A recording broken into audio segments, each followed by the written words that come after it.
feeling constantly run down, aching all over, or just battling the blues that won't quit. You might think it's just stress, but for 1 billion people worldwide, the real culprit is something invisible: vitamin D deficiency. It's nicknamed the sunshine vitamin, but you don't need to live in Alaska to be lacking it. In fact, even people in sunny places can struggle. V's isn't a small problem. It's a global health crisis that can impact your mood, your muscles, and your bones. By the end of this video, you'll know why vitamin D is more like a hormone than just a vitamin, the surprising signs your body is screaming for more, and the simple, science-backed way to get your levels back on track. So, let's dive deep into what vitamin D actually does for your body. Simply put, it's an essential nutrient your body uses for normal bone development and maintenance.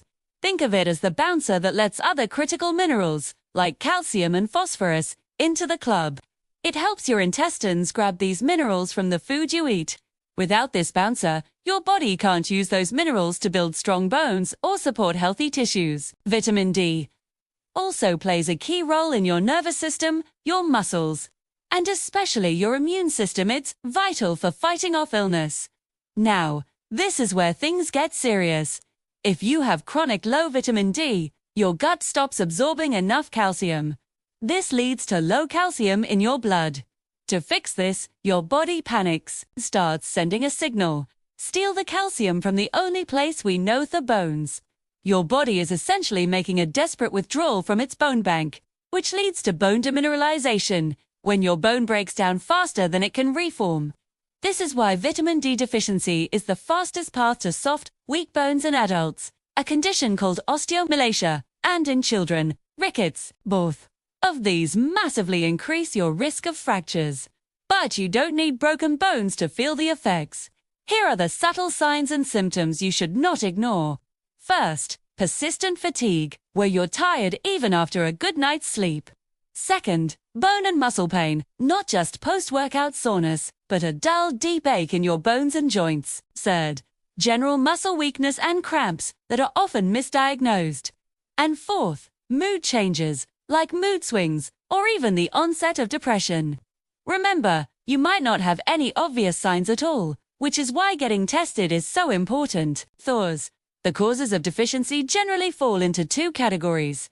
Either you're not getting enough from the sun or your diet, or your body isn't absorbing or using it properly. Let's break down the major risk factors. First, your skin and your location. It's simple biology. The darker your skin, the more melanin you have, and the longer you need to be in the sun to produce vitamin D. Also, if you live in a higher latitude, far north or south, the sun's angle in winter prevents you from getting any vitamin D at all. Second, your age and organ function. Your skin's ability to make vitamin D decreases significantly as you get older, especially over 65.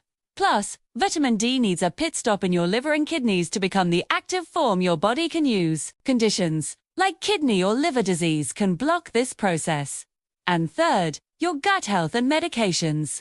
If you have conditions like celiac disease or Crohn's, your gut can't absorb the vitamin, no matter how much you eat. Even more surprising, certain common medications, like steroids, some seizure drugs, and even some laxatives can interfere with absorption. Tell your doctor about everything you're taking. So how do you know for sure? Your healthcare provider can order a simple blood test called the 25-hydroxyvitamin D test. They won't do it routinely, but if you have any of the symptoms or risk factors we discussed, it's a necessary step.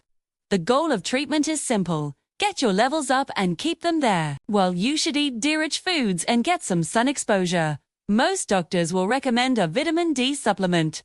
D3 is the form your body absorbs much more easily than D2. It's available over the counter.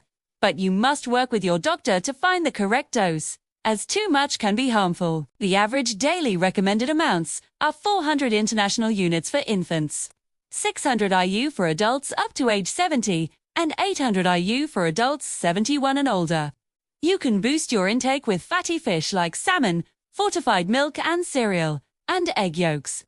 But remember, supplements are often necessary to truly reverse a deficiency.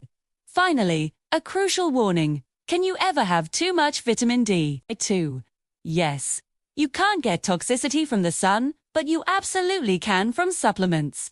Too much D leads to too much calcium in your blood, causing nausea, severe thirst, and confusion. Never take megadoses without professional guidance.